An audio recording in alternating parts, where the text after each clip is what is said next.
Hey, how you doing? Welcome to Patreon. Story number 7. Well, the last one was a little heavy. With the kidnapping, and me being held in the woods, and me walking away from all the stuff that was going on in Ukraine. I came back to a small little town in the mountains of California, and I was, just healing and getting myself back as healthy as I could, and Kathy and the kids, and hanging out around there, and just trying to figure out what I was going to be when I grow up. And, I remember going and looking to apply at some jobs at, maintenance men at the local, schools and stuff like that. And I just shook my head. How did it happen? I went from, I don't know, being a pretty powerful guy with a lot going on and a lot of business and a lot of stuff happened, a lot of money rolling through my life, a lot of everything. And, woke up and the next day it's all gone.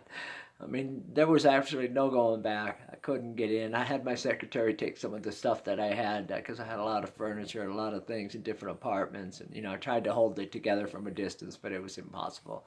It was just too, the landlords in there started getting word I wasn't there. And they just take the apartments because they could rent them directly to the people in them and make a lot more money. And the whole business just started to unravel pretty fast. The bar itself, I don't know what happened. I sat down actually before I left and I signed some legal documents in which I signed it over to Angel and his brother, and I said, if you ever sell it, send me half. A few years ago, I heard that they were interested in selling it, and wanted to know where I wanted to put my half of the money, but nothing ever panned out of it.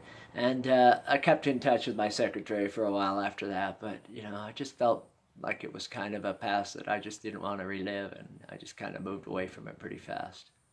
It was tough for me. But then I moved on, and I just started thinking, there's got to be more. I'm going to be honest with you.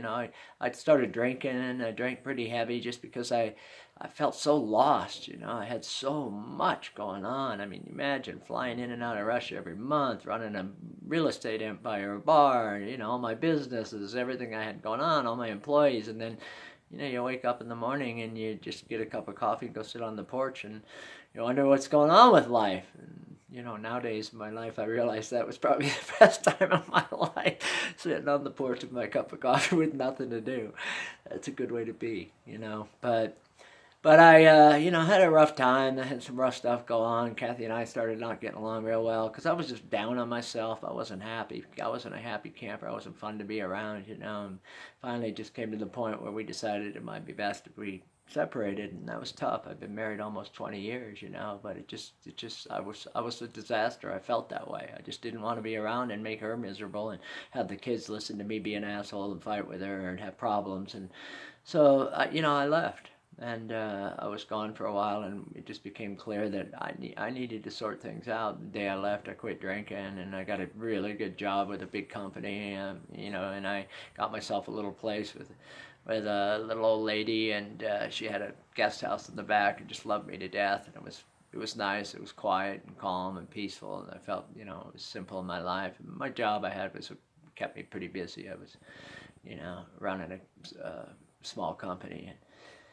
And, things were going pretty well. And then one day I went out to line dancing, country dancing, and I saw a couple empty seats with one drink with a napkin over the top of it. And I don't know what it was that intrigued me about it, but I sat down. And this beautiful redhead was out dancing on the floor, and I watched her dance. And she came over and she just looked at me and said, "Oh, you took my seat." And I said, "Oh, sorry, someone's sitting there." And she goes, "No, just put the 2 seats there, but you're welcome. You could sit there." And she said, "You got any hair under that cowboy hat?" And I took my cowboy hat on. I took it off, and she said, "No." "Oh, that's great." Anyway, I took her hand and walked out of that bar, and we moved in together and lived together for 5 years. Kind of the same thing I'd done with Kathy. The day I met her, I moved in and lived with her for almost 20. I hadn't really been through the whole dating kind of scene, and I'm kind of glad for that. And, Cindy and I had a great life. We lived together on the beaches up in Santa Barbara, and we just had a really good time, and it was a lot of fun and everything. And my son was up there going to school, so I got to spend time with him, and, I spent time, my daughter was, Brianna had gotten older, and she was coming to visit and stuff, and so life was in a pretty good place, and I started a job with a real cool company called Springboard, which is basically helping women on welfare get off welfare and go to work in Stanford. So it was a specific job, and one day I got a knock at the door at Cindy's, and Kathy was there with Brianna. She had wrapped her car around a tree and totaled it out, and she was about 17, and she said, she's yours now, you can raise her. And so we had a small little place, Cindy and I, so I took the job up in Palo Alto, and Brianna and I moved up there and got an apartment. She went through her last year of school up there, and I ran the company, Springboard, for, I don't know, probably there for a year. And then I came back, and back with Cindy, and Brianna had gone back to Idlewild to live with her mom, and Ben came by one day, my son, and said, "Hey, Dad, I'm done with America. I'm sick and tired of this place." He'd gotten a couple of DUIs. He hadn't been drinking. He had just been stopped in a surveillance, what do you call it, a DUI stop in the morning one day, and he had been drinking the night before, and he was under 21, so it's zero tolerance. So he had like 0.00006, but it doesn't matter. Any alcohol in your system is a DUI. They gave it to him. A couple weeks later, he had a keg in the back of his truck. He was returning for his friend, and they gave him an open container. And so they took his license away. Never going to drive again. He was just so disgusted and fed up with America. He said, "Let's go, Dad." So he said, "I'm going, Dad." And I said, "Where are you going?" He go, "I'm going to Costa Rica." And I thought, oh, that's interesting, because Cindy and I had gone over there for about a year, and he had a friend whose uncle owned a really nice piece of property on the beach there, and a bar and a restaurant and about 500 acres of land. He wanted me to develop it and build some things and run, he'd heard I wasn't doing the bar, so he thought I could go over there and run this thing for him. And so, I thought, wow, good for you, go get it. Cindy and I had come back because she wanted to be around her kids, and I kind of felt the same way. So good idea, go get it. And I hung up the phone, and Cindy said, "Man, you should go with them. You guys would have a blast there." And I was like, "Oh, that sounds like fun, man. Let me call him back." So, "Hey, Ben, how about if I go with you?" He goes, "Oh, I'd love it, Dad. Let's go." So we went to Costa Rica. We got on a plane and flew out. And as we were flying and leaving America, I just looked at him and I said, "You know what, Ben? When I was a kid growing up, everybody called me Ziggy. It always seemed to be a fun name. I always had a good time with it, And I said, from now on, I'm going to be Ziggy. My real name is David Anthony." And so I said, "I'm just going to go by Ziggy." And he said, "Oh, that's great." So we landed, and we had an idea of opening a restaurant in this house we were living in, and it kind of went all right. But as we were sitting out on the front porch, we just happened to notice that all these tourists were pouring in off these buses, and they'd get off right in front of our apartment, and we'd see them with these guidebooks, and they'd be walking up the street looking for the hotel. Oh, they're a year old. Of course, the hotel isn't there, or it charges twice as much, and they were so upset and angry, and by the time they'd walk by the house third, fourth time, they'd be screaming at each other. We're like, somebody needs to be telling these people where to go and what to do besides the waitresses here, because they're the only ones talking that know anything. Bartenders and waitresses, where you go and you want to know what's going on. And so I got a great little location right across from a big all-inclusive resort, and we opened up the first real tour office, and most of it was about information, bus schedules, what to do with the banks, what to do with this and that. But we did a lot of tours all over the country and sent people everywhere, and with 4, 5, 6, 7-day tours to go really see what Costa Rica was all about. And it was a lot of fun. The business, when we started it, Ben was like, right from the beginning, "Dad, don't do what you do in most of your businesses. Don't become where you're the business. We're going to build this thing to sell. Get some good employees that can run it, and we'll sell the business, the employees, the whole thing, lock, stock, and barrel, a year or two down the road." And I was like, yeah, okay. He had been in business, and he's a pretty smart cookie. Apple don't fall far from the tree, I'll say.